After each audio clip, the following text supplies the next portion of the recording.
Assalamualaikum warahmatullahi wabarakatuh. Kami dari kelompok 2. Pada pertemuan kali ini, kami akan membahas materi mengenai kepribadian guru. Materi yang pertama yaitu tentang kepribadian. Apa sih itu kepribadian?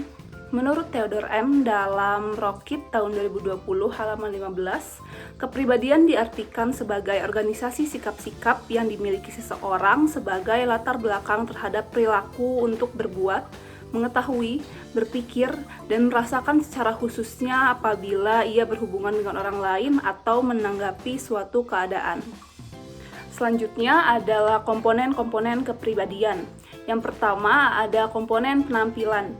Contohnya seperti guru selalu menampilkan sikap dan perilaku yang disiplin dan berwibawa agar dapat menjadi teladan bagi peserta didiknya. Dan yang kedua adalah komponen subjek. Contohnya, guru menguasai pengetahuan dan keterampilan sebagai seorang pendidik. Dan yang ketiga adalah komponen profesional. Contohnya, sebelum menjadi guru, calon guru harus mengikuti pendidikan sarjana. Guru juga melakukan latihan khusus agar menjadi profesional, misalnya pelatihan public speaking, pelatihan pengembangan e-modul, pelatihan pengembangan kurikulum, dan pelatihan pembuatan media pembelajaran. Dan yang keempat adalah komponen proses. Contohnya seperti guru mampu memecahkan masalah dan mengambil keputusan yang tepat terutama dalam proses belajar mengajar. Dan yang kelima adalah komponen penyesuaian diri. Contohnya, guru mampu menyesuaikan dirinya dan mudah beradaptasi di lingkungan manapun. Dan yang keenam adalah komponen kepribadian. Contohnya seperti guru mencerminkan kepribadian yang mantap, stabil, dewasa, dan berakhlak mulia sebagai pendidik dan memiliki etos kerja sebagai guru. Assalamualaikum warahmatullahi wabarakatuh. Saya Fatia Permata Ambia, NPM 185060023. Di sini saya akan menjelaskan tentang kepribadian yang efektif. Kelas selanjutnya saya akan menjelaskan tentang kepribadian efektif. Kesuksesan seorang guru ditentukan oleh keefektifan kepribadiannya. Kepribadian yang efektif adalah sikap dan perilaku seseorang yang efektif dalam menjalani kehidupannya. Kepribadian yang efektif akan terwujud melalui berfungsinya keseluruhan potensi manusiawi yang dibawa manusia sejak lahir untuk memenuhi tugasnya sebagai warga negara, pribadi, anggota masyarakat, dan hamba Tuhan Yang Maha Esa. Potensi tersebut yaitu ada kemampuan melakukan tindakan dalam menghadapi dunia sehari-hari, memahami kenyataan dan tindakan dunia, keyakinan yang melandasi berbagai tindakan dan perwujudan diri yang otentik dan bermakna. Guru yang efektif akan selalu berpikir dan mencari cara yang lebih baik lagi untuk menghadapi suatu permasalahan. Contohnya, ketika guru menghadapi siswa yang tidak mendengarkan, tidak fokus terhadap pembelajaran, guru yang efektif akan mencari cara yang efektif digunakan untuk menghadapi siswa tersebut. Contohnya, ia tidak akan menggunakan pendekatan seperti berteriak atau dengan nada suara tinggi, karena itu akan menguras tenaganya.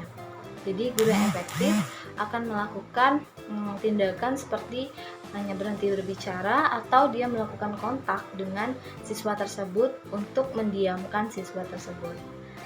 Itulah guru efektif, karena dia akan selalu mencari cara-cara yang efektif dan efisien digunakan dalam menghadapi permasalahan tersebut. Tidak hanya dengan menguras tenaga, tapi dengan cara lain yang akan lebih baik lagi. Kemudian ada 5 unsur yang digunakan untuk mencapai kepribadian yang efektif. Yang pertama itu ada penalaran, sumber-sumber daya, pengetahuan, fungsi-fungsi utama, dan juga watak, kualitas watak. Dan yang pertama itu ada penalaran. Penalaran merupakan kemampuan untuk memfungsikan potensi akal pikiran secara aktif dengan berbentuk bertanya, mencari, menguji, dan juga menjawab berbagai fenomena-fenomena sehingga menjadi sesuatu yang bermakna. Contohnya, ketika terjadi permasalahan dalam pembelajaran, seperti yang sudah saya jelaskan tadi, ketika guru menghadapi siswa yang aktif di kelas tetapi dalam artian itu agak nakal, Nah, guru tersebut harus mencari dan menemukan cara yang solutif untuk menyelesaikan masalah tersebut agar berjalan dengan efektif dan efisien. Tidak hanya dengan satu cara, tetapi dengan berbagai cara yang telah diuji olehnya terlebih dahulu. Kemudian yang kedua ada sumber-sumber daya. Untuk menghadapi tantangan kehidupan, seseorang harus memiliki kekuatan yang berupa kecakapan melakukan sesuatu, mempengaruhi pihak lain, dan mendapat hasil dari tindakannya. Contohnya, guru memiliki kecakapan tersendiri dan berusaha untuk mengembangkannya melalui tindakan-tindakan yang memungkinkan bertambahnya pengetahuan dan wawasannya, seperti dengan berorganisasi atau melakukan sharing dengan guru-guru yang lain, sehingga dapat menunjang jalannya tugas keprofesiannya. Dan yang ketiga itu ada pengetahuan.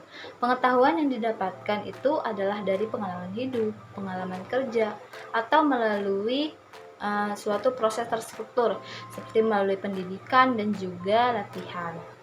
Contohnya, guru melakukan latihan seperti latihan pembuatan kurikulum, latihan pembuatan media pembelajaran, latihan pembuatan modul, dan latihan-latihan sebagainya. Dan yang keempat itu ada fungsi-fungsi utama. Pribadi yang efektif akan senantiasa setia dan konsisten terhadap keyakinan dasar yang melandasi dirinya, serta keseluruhan perilakunya akan dilandasi oleh nilai-nilai dari keyakinannya tersebut.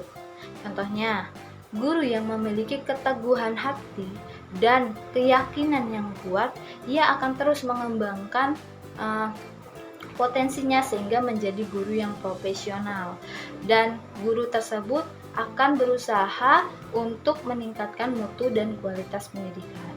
Dan yang terakhir itu ada kualitas watak.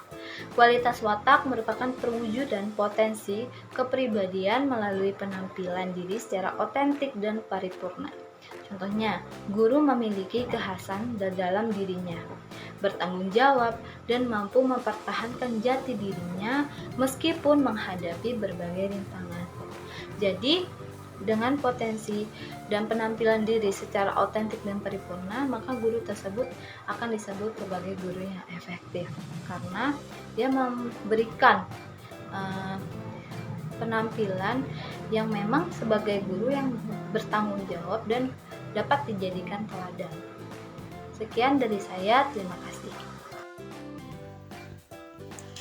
Bismillahirrahmanirrahim. Saya Risa Rosyidatul Haya, NPM 18506001. Di sini saya akan menjelaskan tentang karakteristik guru yang efektif.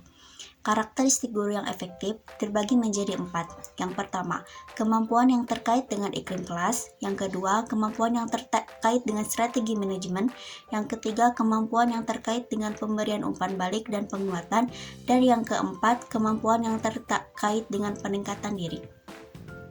Nah, adapun komponen-komponennya terdiri dari yang pertama, kemampuan yang terkait dengan iklim kelas, terdiri dari memiliki kemampuan impersonal, khususnya kemampuan untuk menunjukkan empati, penghargaan kepada siswa dan ketulusan, memiliki hubungan baik dengan siswa, secara tulus menerima dan memperhatikan siswa, menunjukkan minat dan antusiasme yang tinggi dalam mengajar, mampu menciptakan atmosfer untuk bekerja sama, serta melibatkan siswa dalam mengorganisasikan dan merencanakan kegiatan pembelajaran. Contohnya, guru yang merancang kegiatan pembelajaran yang kurang diminati siswa seperti matematika dengan pembelajaran yang berpusat pada siswa dan secara berkelompok serta memberikan penghargaan atau reward kepada siswa yang berhasil memecahkan masalah dalam pembelajaran sehingga meningkatkan antusias siswa dalam pembelajaran.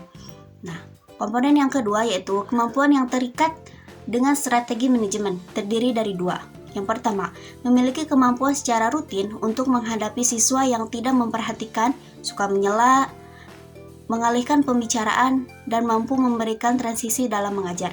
Dan yang kedua, mampu bertanya atau memberikan tugas yang memerlukan tingkatan berpikir yang berbeda.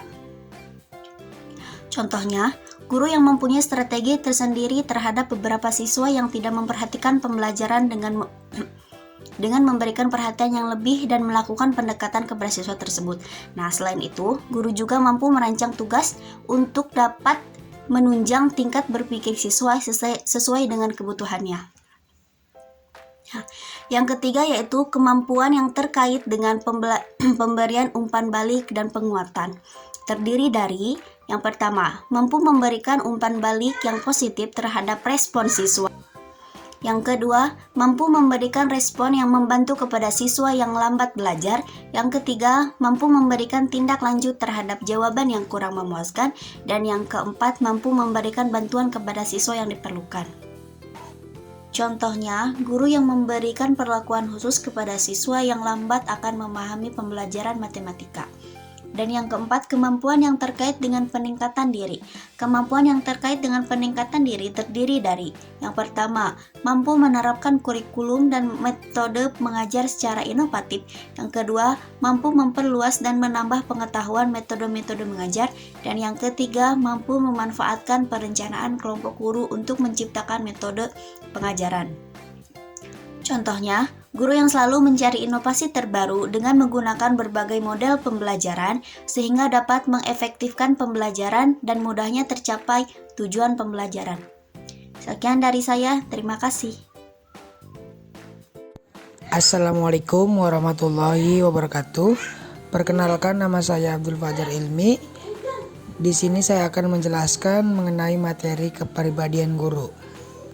Kepribadian guru merupakan titik tumpu sebagai penyeimbang antara pengetahuan mengenai pendidikan dan keterampilan melaksanakan profesi sebagai pendidik, terutama pada bidang pembelajaran yang dipelajari.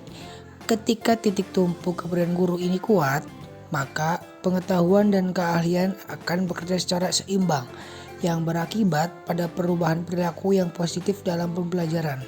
Jadi, kalau guru mempunyai kepribadian yang baik, mempunyai kepribadian yang patut dicontoh oleh muridnya, yaitu guru tersebut gampang buat melaksanakan pembelajaran sehingga pembelajaran yang diharapkan tercapai.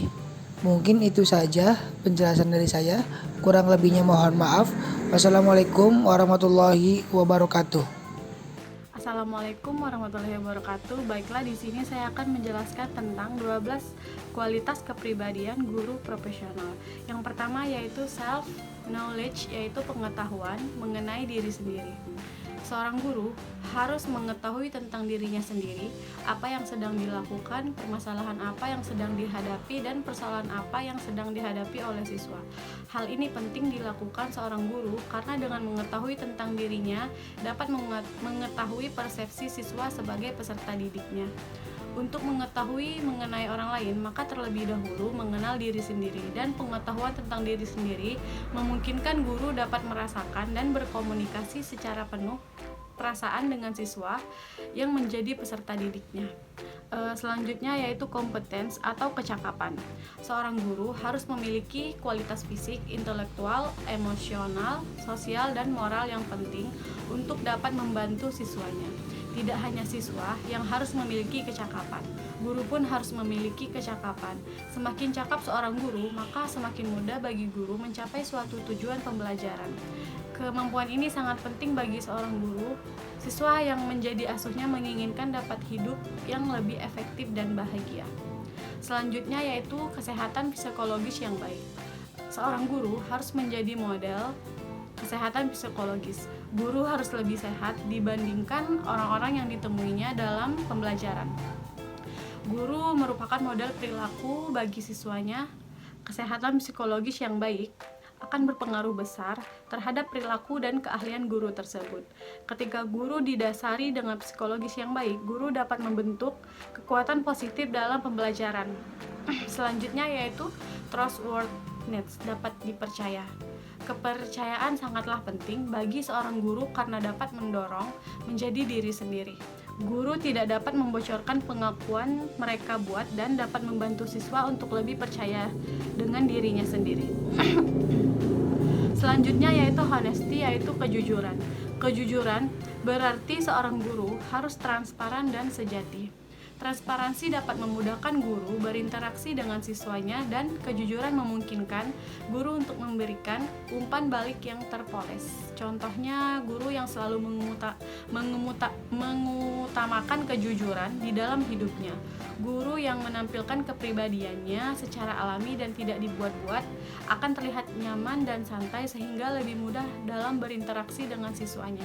Selanjutnya yaitu kekuatan. Kekuatan merupakan titik tengah antara terintimidasi dan kelemahan. Hal ini dibutuhkan seorang guru untuk memberikan kemungkinan siswa merasa aman. Para guru memerlukan kekuatan dalam mengatasi serangan psikologis dan manipulasi yang dilakukan oleh siswa. Kekuatan dapat menghilangkan anggapan bahwa guru sebagai sumber pengacau dalam pikiran siswa. Selanjutnya yaitu kehangatan. Kehangatan mempunyai makna sebagai sesuatu yang baik, perhatian, dan dapat menghibur orang lain. Kehangatan dalam berkomunikasi biasanya secara nonverbal melalui nada suara, ekspresi mata, dan mimik wajah. Kehangatan sangatlah penting dalam pembelajaran karena dapat mencairkan suasana. Contohnya, guru yang ramah, penuh perhatian, dan memberikan kasih sayang sepenuhnya kepada siswa sehingga membuat siswa menerima dan nyaman.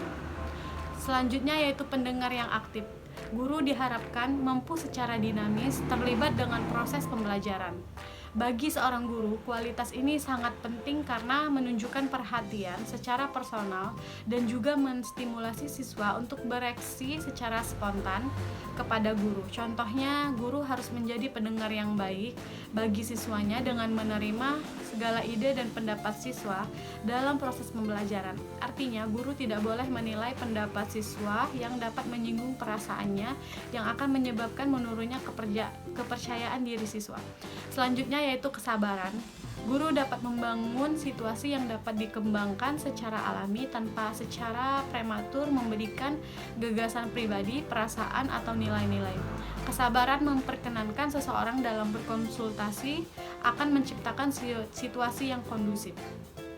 Para guru tidak dapat memaksa, mempercepat pertumbuhan psikologis siswa tetapi harus membimbingnya. Selanjutnya yaitu kepekaan. Sering disebut dengan sensitivitas dalam diri guru sangat penting karena mereka harus berkomunikasi dengan siswa. Siswa yang berkomunikasi dengan guru yang mempunyai sensitivitas akan merasakan lebih percaya diri. Guru yang sensitif memahami bagian-bagian dasar penuaan perasaan seseorang dan mengangkat masalah-masalah ke permukaan. Contohnya, guru yang memahami setiap situasi yang terjadi dengan memperhatikan perbuatan atau apa yang dikatakan agar tidak menyinggung siswanya. Yang selanjutnya itu kebebasan. Kebebasan juga membawa seseorang yang sedang berkomunikasi akan lebih merasakan tali persaudaraan yang berarti apabila disertai rasa kebebasan. Satu hal yang diperhatikan adalah percaya diri untuk memilih pilihan-pilihan mereka dan memberikan kesempatan kepada orang lain untuk berekspektasi dengan bebas agar mereka mampu menciptakan suasana yang aman. Yang terakhir yaitu kesadaran holistik. Kesadaran holistik guru dalam pelajaran adalah bahwa guru menyadari keseluruhan orang dan tidak mendekati hanya dari satu aspek saja. Namun tidak berarti guru merupakan ahli dalam semua aspek, akan tetapi menyadari adalah beberapa dimensi seseorang dan bagaimana satu dimensi itu saling terkait. Terima kasih, saya kembalikan kepada moderator.